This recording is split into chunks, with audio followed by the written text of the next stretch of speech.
Hi, I'm Doc Palmer. I'm the author of McGraw-Hill's best-selling reliability book, The Maintenance Planning and Scheduling Handbook.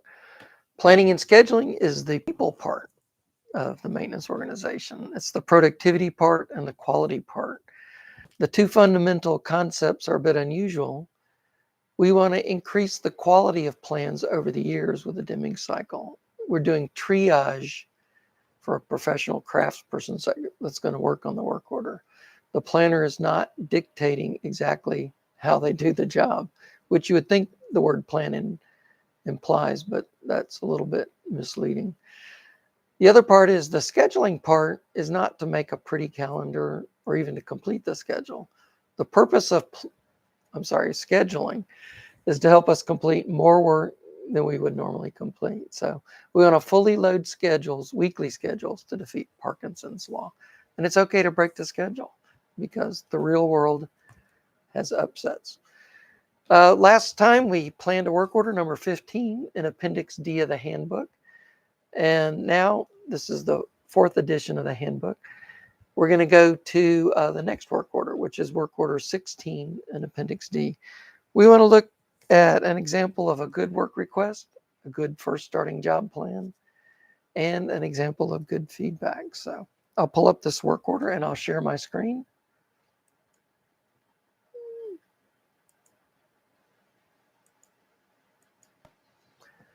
This is work order 16. It's written for stair steps on the north side of Unit 2 boiler. This is at a electric steam plant. Several steps are almost rusted through. The area is taped off and they hung a deficiency tag. We like to see a deficiency tags to help us know that the problem's already been written up and to avoid duplicate work requests, among other things that deficiency tags help us with. Doesn't require an outage. We won't lose product or megawatts at a power plant. Doesn't need lockout, tagout clearance from the operations group, and it's not a confined space. The three things we definitely want to see in all work requests are the asset number. Well, there's not an asset number for this, so we really want a good description of where it is. And it's the stair steps on the north side of Unit 2 boiler. I guess we'll be happy with that. It's actually, stairs are officially termed miscellaneous steel if you're a construction engineer. And we want the priority and we want the symptoms. So priority is S1, that's a safety work order. It's not a zero emergency, it's 1. We would like to do it this week. The area's been taped off, so that's okay that we don't come in the middle of the night and fix this. We would prefer work orders to be 2, 3, or 4, which can wait beyond this week and not reactive. But since this is safety, we'd like to go ahead and take care of it this week for this situation. That's a heavily traveled area of the plant. And we don't just want the solution, which is to repair the steps. We want to know the symptoms. So several steps are almost rusted through. That's a pretty good description. And the deficiency tag more likely identifies exactly where it is on those stairways now. So the symptoms, the rusted, good enough asset number, and a decent stab at the priority. For the job plan, it's for B crew. Looks like that crew has welders on it. The plan is to remove steps, repair, clean stairwell, and paint.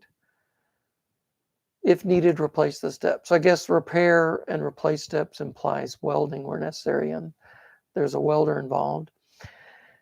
And I want to make a note here. The plan does not tell the welder how to exercise their craft and go about welding structural steel. That's a big deal. We respect the skill of the crafts. We're trying to do triage and get the right craftsperson to the right place for this work order. The welder should know how to do the welding for that. The parts, grade 8 bolts. We typically use grade 8 bolts, a lot of time industrial application, so we don't have to worry about weak bolts. And they are replacing bolts. They've got some angle iron there listed, a can of spray cold galvanized. Tools would be a needle scaler and a grinder with a wire brush. I guess we would presume that the welder brings their actual welding equipment. So. Also, we've got 35 hours. I guess that's the bulk of a week for a welder and a helper. Again, as we talked about last time, we don't say an hour for this, an hour for this, an hour for that, 3 hours for that, 2 days for this, and a day for this. Just for most maintenance jobs, it's just here's what the job should take. And it looks like for a 40-hour week, this is going to take most of a week. So let's look at the feedback. They removed 8 steps. They repaired 5. So I guess that's a total of 13 steps. They installed new bolts on all 8 steps. And they used 10 feet of the angle iron and 2 cans of spray. And then they said the time estimate was too short. So it looks like they actually took 45 hours a week, which would be half a day over a week. And there's no criticizing of the planner. And they weren't constrained to do it in 35 hours. That's good feedback there, and a craft maturity there, that they're not constrained by that time. The estimate's just a guess. It's to help us in scheduling anything and everything. Quality comes first. They took the time needed. Generally, though, the estimate does say, well, how clean should something be? How long do you think the repair should take? But it's still just an estimate. And kudos to the craftspersons here that took their time and did a good job on that. So just a simple example of good work request, good first step job plan, or maybe any job plan for that kind of work. And then also good feedback on that. We don't just want done. We want the comment and what they're thinking, and maybe help guide the planner in the future and more explain what they did. So we'll take that as a good example of a work order. And I'll stop sharing my screen here.